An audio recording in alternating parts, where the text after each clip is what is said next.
Welcome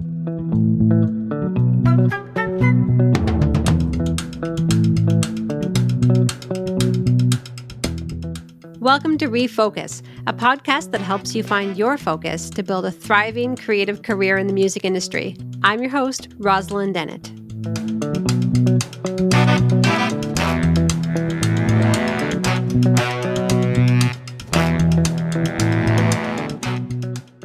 Hello and welcome to ReFocus. Our guest today is Julian Taylor. Julian is a Toronto-based, award-winning singer-songwriter, radio host, and label owner.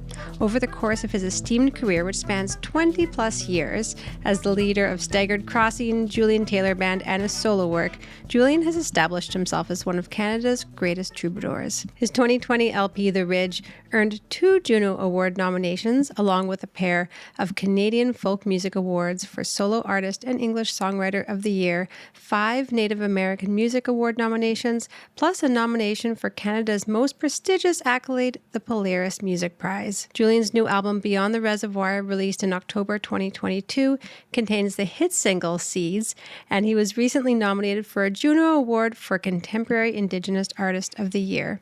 Julian's a self-managed musician who has handled every facet of his own career, including owning his own label, Howling Turtle. He exemplifies the DIY ethic and has been a model for other indie artists to follow. Please welcome Julian. Hello, how are you, Rosalind? Nice to see you.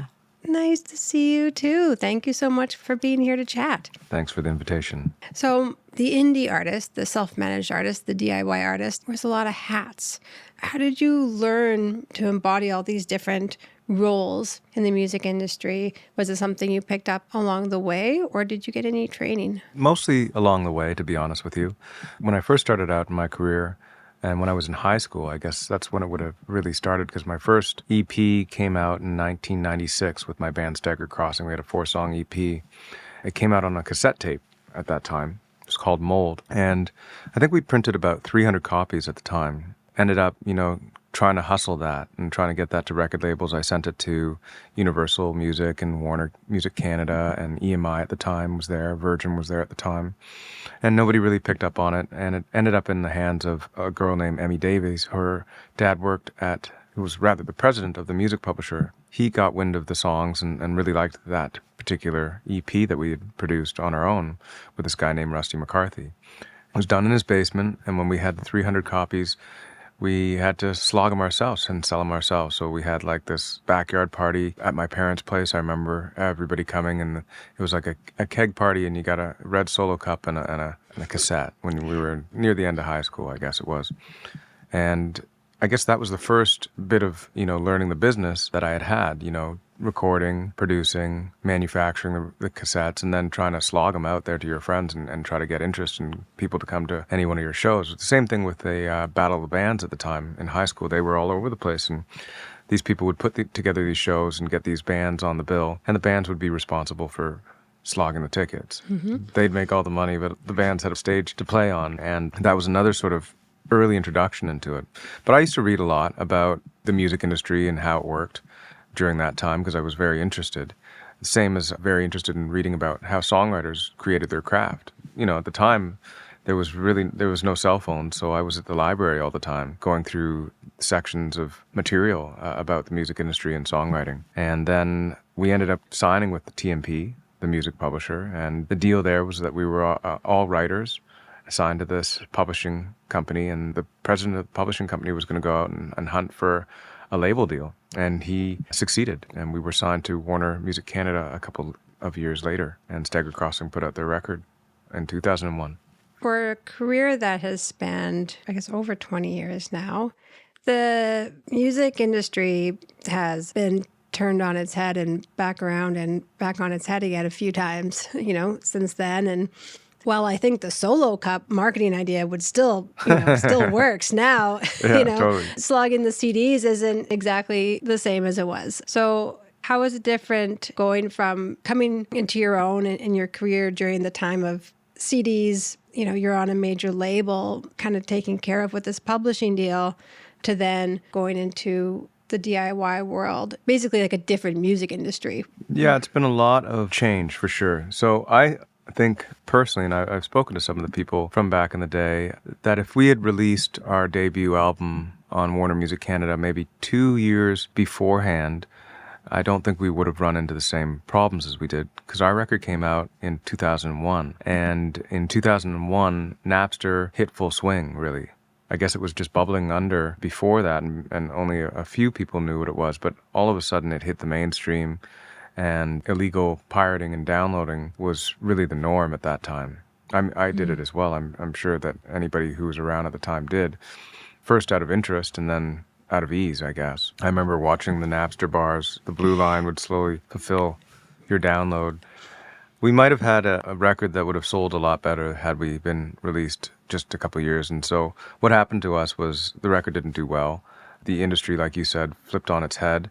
It was funny because we went on tour as a support act for, I can't remember who it was now. It might have been Spirit of the West, or it might have been 5440, because we spent a lot of time with those people. But on the way out, we had reps in each city, and then on the way back, those people were let go, unfortunately. I mean, a lot of people lost their jobs as a result of that, and we were basically left to our own devices. And then very shortly after that, we had management, we had major publishing company, major label, lawyers, the whole sort of thing that you, at that particular time, looked like it was a go. And then all of it fell to pieces within a year. And we were still really involved in wanting to make this dream come true. And certainly I was, and the rest of my bandmates, and we stuck it out. Some of the bandmates fell to the wayside as well. They decided that, there might not be a good enough living to make in music, and they wanted to start a family and things like that. And we all continued to play together over the years. But it was out of necessity, so I had to figure out what to do next. And we had just recorded a demo with Jay Bennett from Wilco. He was in Wilco at the time, and we recorded this demo. We didn't have any other money, so after management left and we had the masters for this record, decided that we would put it out best we could. So it became a record called Last Summer When We Were Famous. Still my favorite Staggered Crossing record, actually. The title got a little bit of slack from people in the industry, but we thought it was a laugh. It was just a joke. And so I ended up speaking to Maple Nationwide, was around at the time, and that was before it became Maple Music. It was just a distributor, and it was just a website as well. And I guess they were learning how the game was changing as well. And so they took us on as a distributor and distributed that record. That's the next record. Outside Music distributed Last Summer When We Were Famous. And that was basically the last deal that our manager had put in place before we departed ways. I think, at the time we felt pretty burnt at the same time, as young kids thinking that the dream was in our fingertips and then gone. It was rather disheartening, and I've had to deal with that. And sort of we all chipped in. Jeremy would work on advancing shows and the production side of things. He's the drummer of the band. Dan would help with publicity. And Dave, who was the guitar player who lives in Montreal, he would do finances and things like that. And I would do promotions, radio, and distribution. And we just sort of learned as we went along. Funny thing is that now Jeremy works for PSI, which is a production company. And so his learning curve with that paid off in that regard. And I guess for me, I'm still doing a self-managed organization that I've put together. And it seems to be working out all right. And who knows? A couple of years ago, actually, was it last year? Last year was our 20th anniversary of the first record. So we all got together and bash something out and put the anniversary of Staggered Crossing's first record together. So yeah, cool. It was cool. It's been necessity, I guess. And then I've had the opportunity and the honor and privilege to sort of be placed in different roles in the music industry, regardless, just to make a living. Done pretty much everything I can think of. Now you have a radio show, is that correct? I do. I didn't expect to get into that either. I was the afternoon drive host when Element FM in Toronto launched. They contacted me because they had heard me speak and do a playlist thing, my playlist on CBC, and were interested in talking to me. So I'd never really been part of radio. I've always liked radio. I've always thought that radio in Canada needed to be a little bit more inclusive. And so after my resignation at Element FM, I decided to put together my own show called Julian Taylor's Jukebox. And what that does is I try to be as inclusive as I possibly can. Most of the music that I play is people like myself who are BIPOC, I'm of mixed heritage, and I really wanted to support Indigenous music, and I really wanted to support Black music. I really wanted to support more women. I wanted to support more minorities and, any denomination out there that I felt isn't getting the same sort of traction that others are. The show's going well, yeah. We're on about 85 stations across Canada, and we're about to expand to the United States as well. Oh, that's incredible. Is there like a website where people can find it? Julian Taylor's Jukebox, yeah. You just have to Google that, and then you can find where it's on each station in the country, and it runs for 1 week, basically, because it's carried on so many stations across the country. How do you put your playlist together, and where do you draw your inspiration from for the show? It's funny because Shazam's now become a really big part of my life, and I never really used it before. But now that we're out and about and being able to go places, I find myself on Shazam a lot. Like whether it's in the grocery store or at, a restaurant or whatever, a lot of the times I just hear something and I like it and I just Shazam it and then go from there. And that can sort of lead down a rabbit hole as well, because then you find different connections to the people that you're exploring and experiencing. I also, because I've been a musician for such a long time, I do have a really close network of musician friends that are part of the community at large. And it doesn't really matter what genre they're in, because I've sort of split my mind and my body and soul into so many different incarnations. So I'm always looking to my peers for what they're releasing and what they have released in the past. And like I said, that will take you down a rabbit hole as well. Growing up, some of my favorite music, I always go towards that kind of light. I loved hip-hop growing up, jazz, blues, country music, folk music, rock and roll, R&B. All those things are really, really important to me. I have played some classical songs on the radio show too. It's rare, but Recently, you were on Kijo Buchanan's Folk Recovery. I was, yeah. I had a great interview on there, and I'm a big fan of that project, and kind of mentioned at one point in your interview there that you were kind of, I don't know, maybe like reluctantly pulled into the world of folk in some way. Can you tell me a little bit maybe about like what you think folk is and where you feel your connection to that? Well, first and foremost, I don't really feel like I was pulled into it accidentally. I almost feel like everything in my career has been accidental, but you can't really look at it that way. You end up being in a certain place at a certain time, and that's never an accident. So, it's funny. I joke about it, but I realize that everything's happening for a reason, and that the universe is certainly unfolding the way that it should. Whether that's difficult to accept or whether that's easy to accept, it's a little insinuous for me to think that I have any control over that. So when it comes to folk music, I think that for me, the real connection probably comes from the fact that my family's from two distinctive oral traditions, African and Indigenous. And a lot of those stories that we have are passed down through the oral tradition. We don't really have a lot of history books. That's changing, obviously. But that's probably something that runs through my veins and my blood and my spirit, just in general. And another thing that I always seem to include in my work is the natural world, because I was taught that at a very young age as well. And the natural world's very important. I always say that the elements, all of them, have everything to teach us that we need to learn here on this planet. And they do. You can learn everything from the elements and from the natural world, because it holds the key to everything that we're actually searching for. And so I keep that a part of my work, and I think that's part of folk music. When people ask me what type of music I create, I usually tell them that it's roots music, because I feel so connected to the natural world. But I also, I was having this conversation, and somebody asked me to define folk music, and I said, well, it's from people singing it, folks singing it, maybe. But country music, blues, R&B, bluegrass, even soul music and rhythm and blues, singer-songwriter stuff, which it's another sort of hard thing to define as well. But when I look at folk music, sometimes I think maybe it's an organic sort of sounding thing. Maybe it's because of the organic use of the instruments and because they are organic instruments, and the voice is an organic sort of instrument as well. Maybe that's what folk music is. I love that. Along with the connection to the elements, there's also the connection to story and to personal history. And you put so much of that into your music. You have some really beautiful lyrics, just describing growing up and describing like scenes from growing up and telling your family's stories. Is that something that you always did, or was that kind of a part of the evolution of your songwriting? I think it's a little bit of both. Personally, I feel like I always did that. But when I go back and listen to some of my music, I realize that I was in a different place, in a different space, and that's okay too.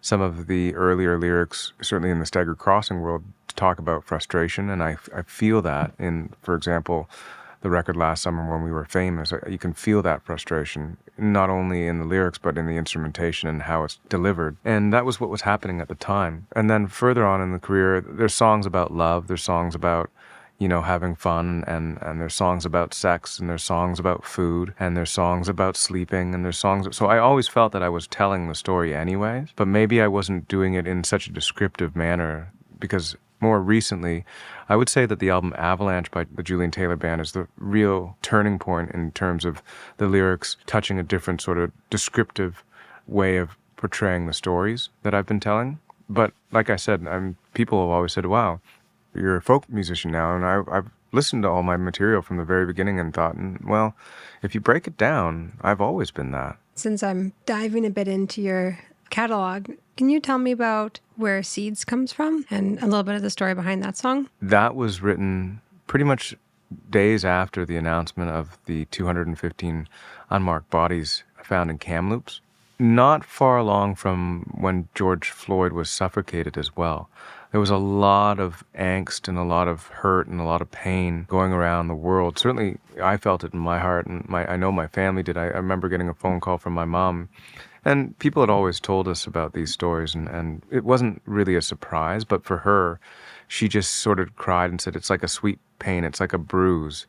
You know it's there, and now everybody else knows it's there, because you can see it finally. And at that time, my cousin sent me a text, and it really just simply said, they tried to bury us, but they didn't know we were seeds. That's the text that I got from my cousin, Ajika. And I just looked at that, and I just wrote her back. I'm like, well, I got to write a song now. And so I started writing the song, and I was speaking to another friend of mine who's a poet, and I'm really lucky in terms of he's been around since the days of the music publisher when I met him with Frank Davies. So he's known me since I was a kid when we got signed way back, and he was a writer, a guy named Robert Priest.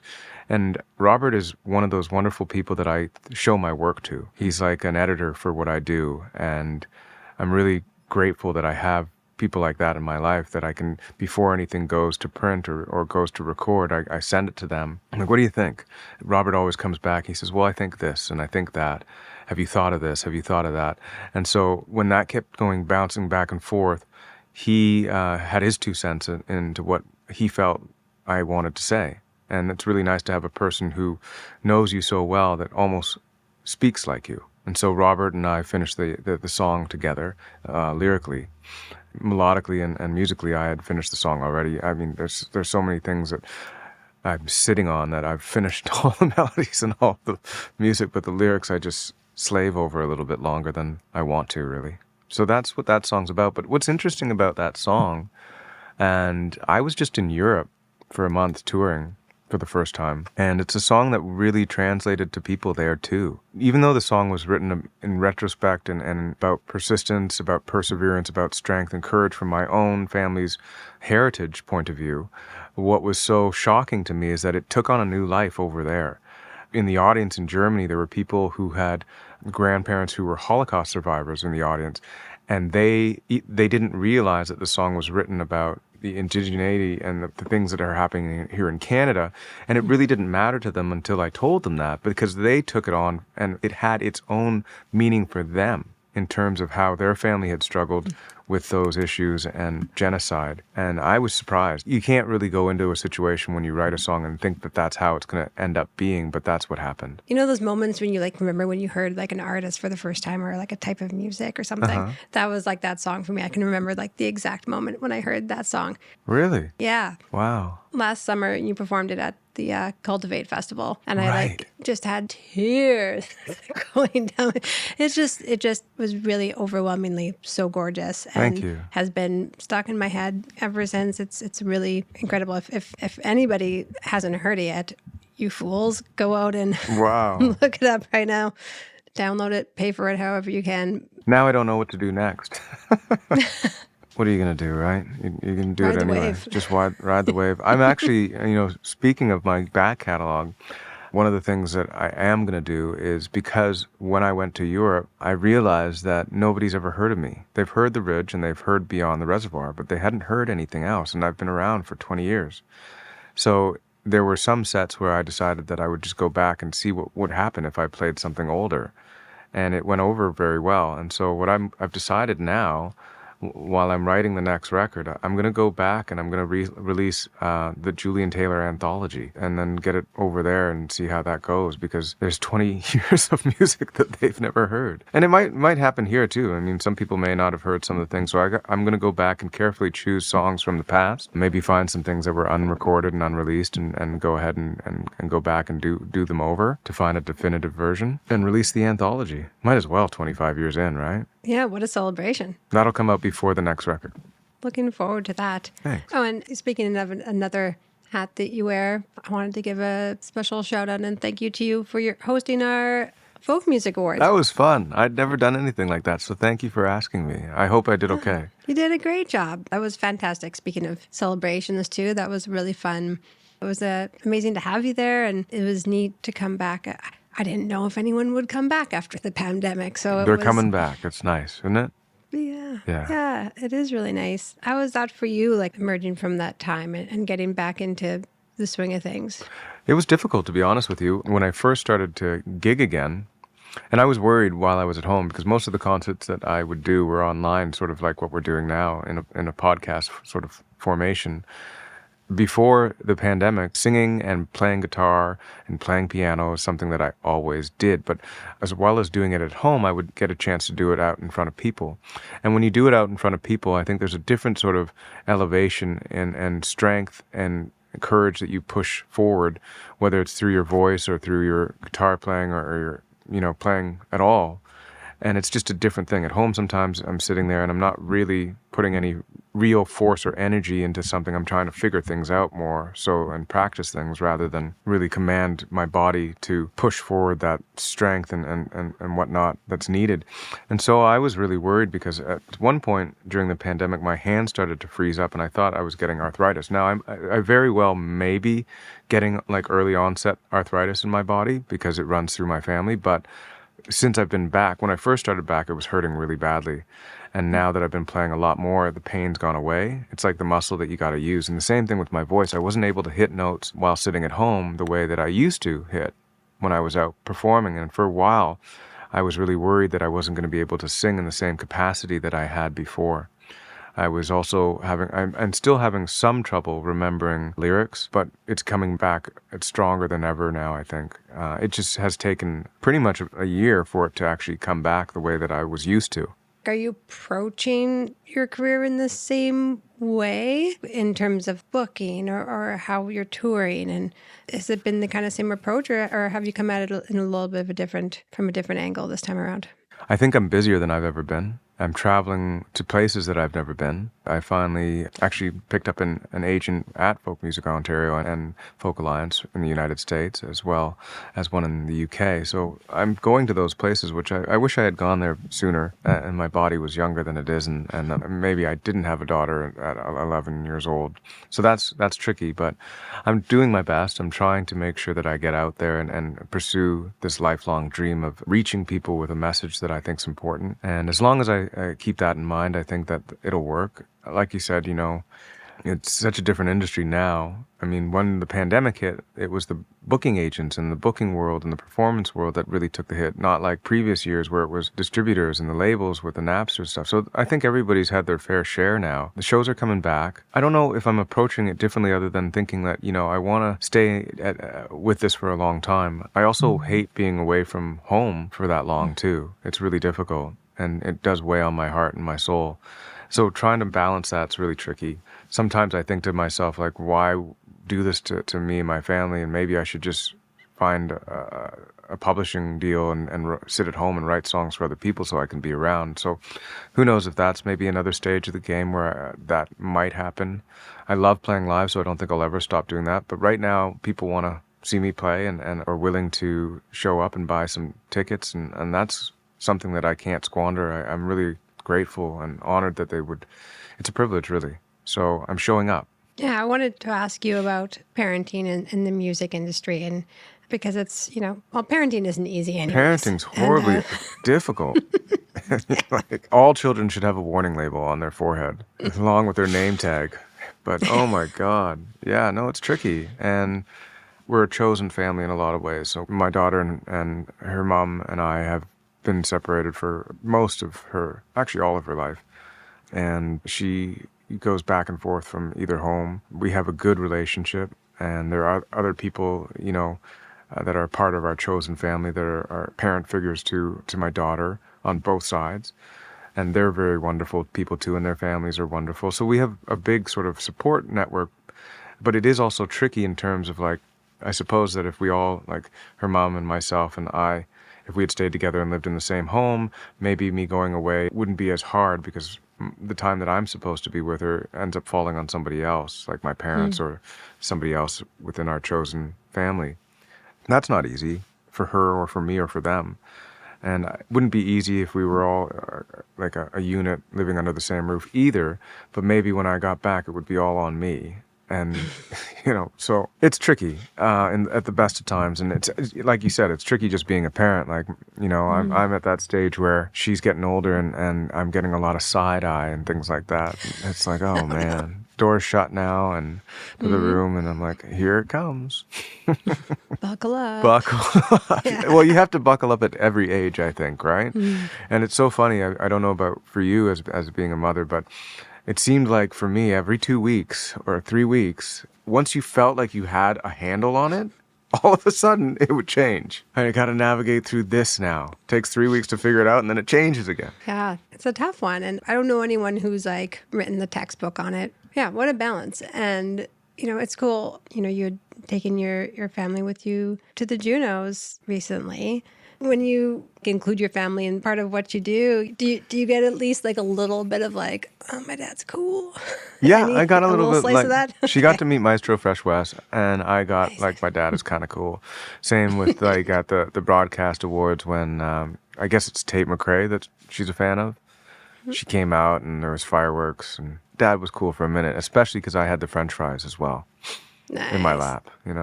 Yeah. I had the Sprite and the French fries, and that's pretty cool. That buys you points for a couple weeks. Hey, you know what? Food can buy you points anywhere. You don't have to be an 11-year-old. You can be 2 to 200, and food will always get you some sort of points. We talked a little bit about the pandemic, but some folks aren't emerging as triumphantly from it. I think there's still some hesitation and some grieving that's going on generally in the industry. And do you have some advice for folks who are kind of struggling to get back up on their feet after this disruption? Well, I would think that maybe one of the most important things to say about that is that whether or not somebody looks like they've landed on their feet and things are going really well, that they are also going through very similar things. Social media is not helping our psyche in terms of what actually goes on in the lives of people and how they're feeling about what is going on in their life. I mean, for me, I'm still scarred from a lot of the things that have happened over the last few years and certainly throughout my entire life. And trying to deal with those traumatic things is always a battle. One of the things I always say is that every one of us is suffering from some varying degree of mental illness. The reason I know that is because we don't wake up every day feeling the same. There are days where I have more energy than I know what to do with, and there are days that I have none. Some days I wake up feeling really worried and anxious or sad, and there's some days I feel really happy and accomplished. And I think that we have to stop judging ourselves on what we are doing out there in the world and more just look in towards ourselves as to what we're doing for ourselves so that we can help bridge that gap with the outside world. When I listen to the outside world, that's when I feel the worst. When I listen to my heart and when I listen to the people who love me, that's when I feel the best. And it's very easy to let outside voices in. So I would say that do your best, keep your guard up, know who loves you the most, allow them to love you the most, and allow yourself to be loved the most. That's beautiful advice. And in the pre-interview chat, the word resiliency came up, and there's certain ebbs and flows, and you were talking about, the earlier career as well, and like some trauma that was there in that journey, and you've kind of built this beautiful resiliency to your career. Does it feel that way? Do you feel stronger now than before?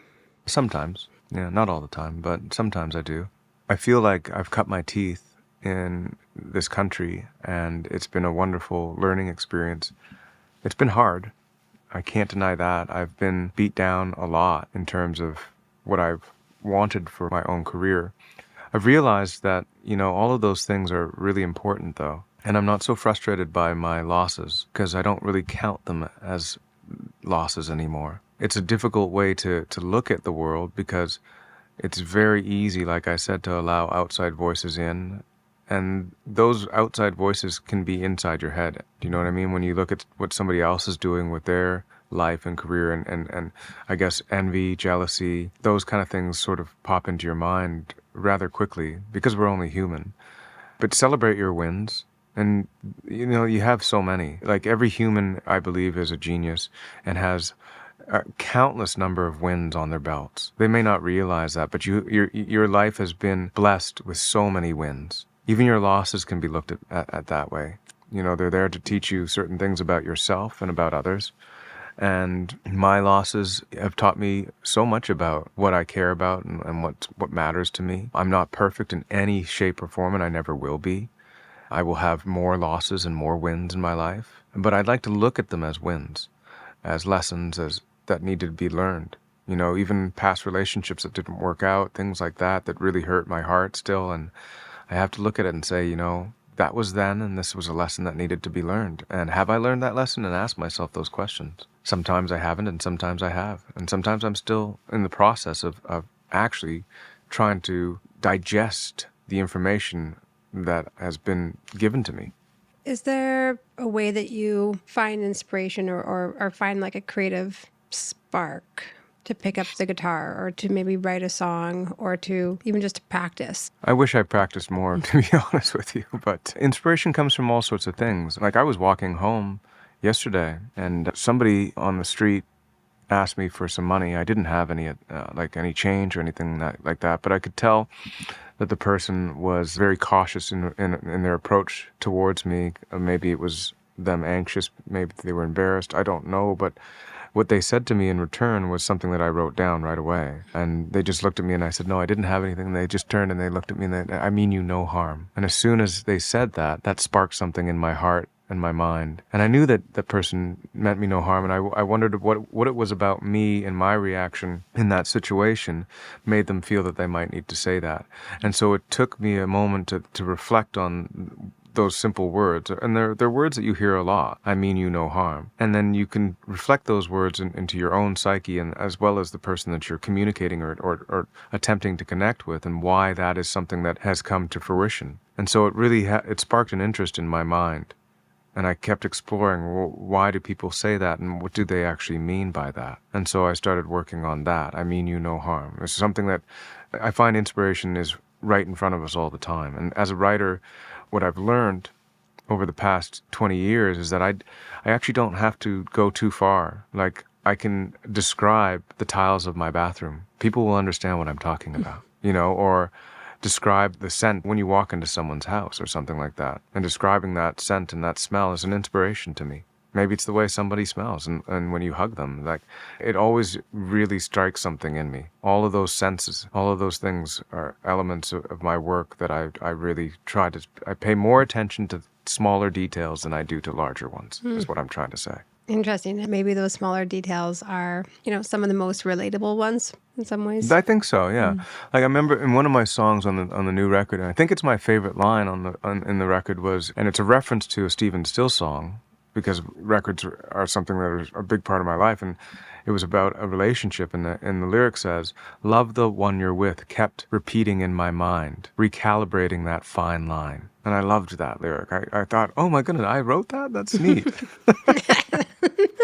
Sometimes you don't know. You just got to go for it. Earlier on in the conversation, you were talking about the person in your life that you send your work to and like the people that you collaborate with. Can you tell me a little bit more about like the importance of those kinds of relationships where you have that trust to be able to share your work and collaborate on your work? I find it important to collaborate with other people. I mean, I write a lot of songs on my own, but I also write a lot of songs with other people. There's a handful of people that I really, really, really trust, like Robert Priest and Rosie Baker Thorne and Tyler Ellis, and then some of my bandmates from the past and things like that.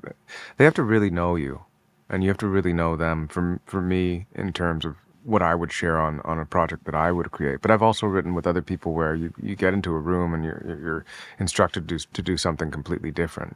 I find that actually easier. I've always said that if you walk into a room with somebody else and you don't have something happening within a couple of hours, that you should walk away. Now, that doesn't mean that you have to walk away from that person entirely, because 2 days later you could walk into the same room with the same person and something could come out.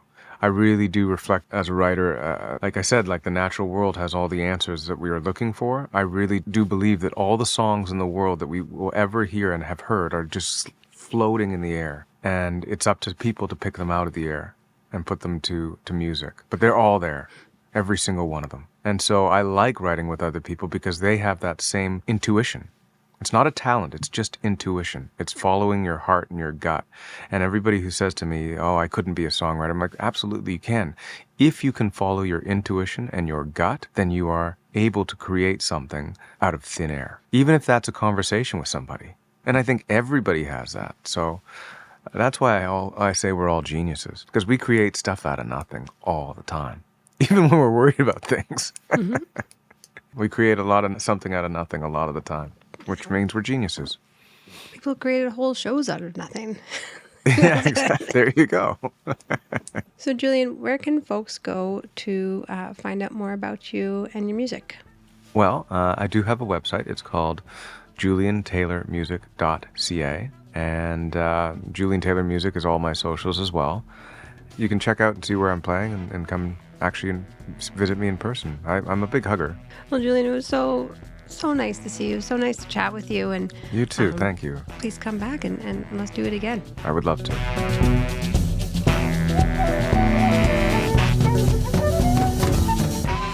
That's it for this episode of Refocus. Please subscribe, rate, and review on the podcast app of your choice so you never miss an episode. For more information, you can visit us at folkmusicontario.org and follow us on social media at folkmusicontario. This Refocus session is brought to you through the generous support of the Department of Canadian Heritage.